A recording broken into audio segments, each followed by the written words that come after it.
this is a quick weather report from Ohio.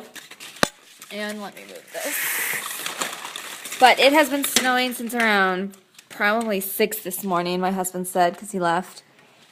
And that's snow. Like, this whole entire, like, white thing is complete. It just pours down, and now it's just like a storm. It's just, I mean, it's just coming down like crazy. And we are stuck inside. Ow, Victoria. But I'm not kidding. It was barely even coming down. And then I look outside and it's pure black, like white outside. I couldn't see that. I just couldn't even see anything when I looked out the window. Oh my goodness. I can't believe this. We're going to be snowed in.